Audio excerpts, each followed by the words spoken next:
Did you know that in May, Portugal transforms into a living canvas of blooming jacarandas and wildflowers?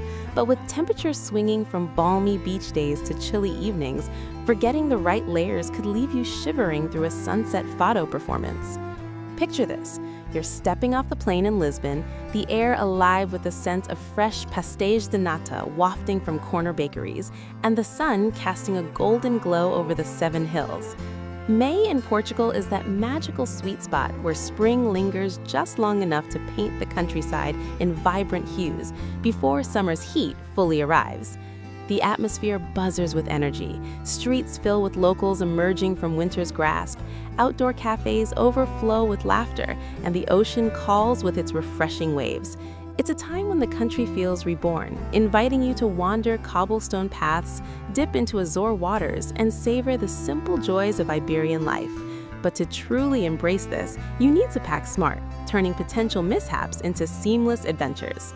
Yet, here's the catch many travelers overlook.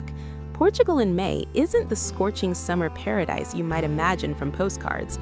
Sure, the Algarve's beaches tempt with highs around 25 degrees Celsius, but up north in Porto, evenings can dip to 15 degrees, and scattered showers averaging about 40 millimeters across the month might surprise you during a hike in the Douro Valley.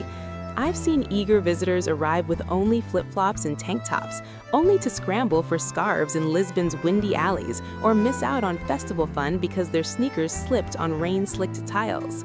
This misconception stems from Portugal's Mediterranean allure, but its Atlantic influence means variability is key. Pack wrong, and you're not just uncomfortable, you're missing the essence of exploration, like trudging through historic sites with blistered feet or huddling indoors while others dance under blooming arches. Let me take you on a journey through my own packing revelations, drawn from years of filming sun-drenched shores and misty mountains. Start with the foundation: comfortable walking shoes.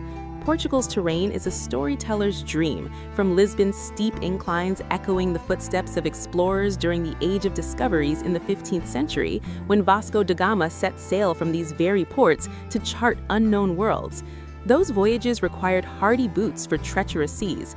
Today, you'll want supportive sneakers or sturdy sandals with good grip to navigate the Calçada Portuguesa, the intricate mosaic pavements that glisten like jewels, but can turn treacherous after a light rain. I once filmed a dawn walk through Alfama, the oldest district, where the air hummed with the distant call of seagulls and the aroma of grilled sardines from family-run tascas.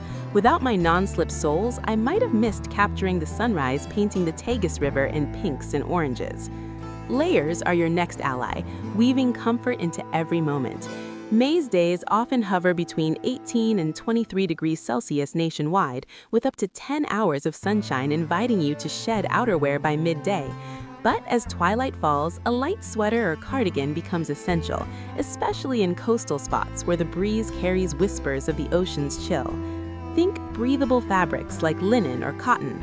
Pack 2 or 3 lightweight tops, a neutral midi dress for women that flows with the wind during a stroll in Sintra's fairy tale palaces, and versatile pants that transition from city exploration to beach lounging. In the Algarve, where golden cliffs cradle hidden coves, you'll appreciate UV protective swimwear and a quick dry towel for spontaneous dips in waters around 17 degrees. Don't forget sunscreen with at least SPF 30. The sun's rays here are potent, kissing your skin with a warmth that evokes the Phoenicians who first settled these shores over 3,000 years ago, trading spices and stories under the same relentless blue sky. Now, for the practical magic that elevates your trip, a compact rain jacket or umbrella. While rainfall is modest, drier in the south with just a couple of wet days, those showers can arrive like uninvited guests at a festa. I recall packing mine for a May rally in Porto, where the Rally de Portugal roars through dusty tracks, engines echoing the thrum with ancient Roman chariots that once raced across Iberian plains. The event, held mid-month, draws crowds cheering under fleeting clouds, and my jacket kept me dry during a brief downpour, allowing me to film the adrenaline-fueled spectacle without pause. Similarly, for the Queima das Fitas in Coimbra, a riotous student festival from late May where graduates burn ribbons and bonfires, symbolizing the end of academic chains, a tradition rooted in 19th century university customs, comfortable, packable layers let you join the parades without overheating. Delve deeper into sensory delights by including items that enhance immersion. A reusable water bottle is non-negotiable.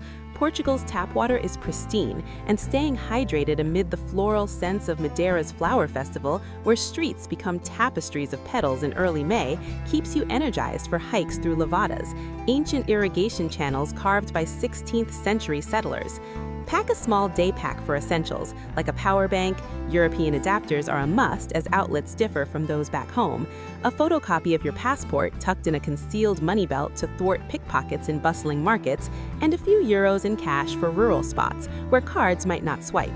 For cooking lovers, consider a foldable tote from market halls. May's bounty includes ripe strawberries and fresh seafood, tasted best at local feiras, where vendors hawk goods with the passion of medieval traders. History weaves through every choice. Imagine packing a light scarf not just for warmth, but to wrap around your shoulders when entering cathedrals like the one in Évora, a UNESCO site blending Roman temples with Gothic spires, remnants of empires from 2,000 years ago. Or sunglasses to shield your eyes while gazing at azulejo tiles in Porto, those blue and white ceramics introduced by Moors in the 8th century, now adorning churches with tales of conquest and faith. Customs come alive too, respectful attire for the Fatima pilgrimage on May 13th, where thousands walk miles in devotion to the 1917 Marian apparitions, a profound event blending spirituality with communal resilience. A modest outfit ensures you blend in, feeling the collective heartbeat of pilgrims under candlelit processions. But the pinnacle of any May adventure? That golden moment when everything aligns. Let me share a story from my last trip.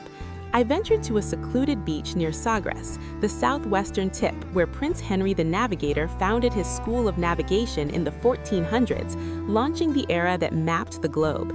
With my packed binoculars and light picnic, cheese from the Azores, bread from a Lisbon bakery, I hiked a cliffside trail perfumed by wild thyme and lavender.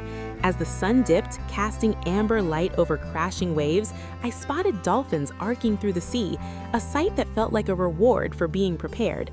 No heavy luggage weighed me down. My versatile gear let me linger, absorbing the raw beauty that inspired explorers to pack their ships and chase horizons.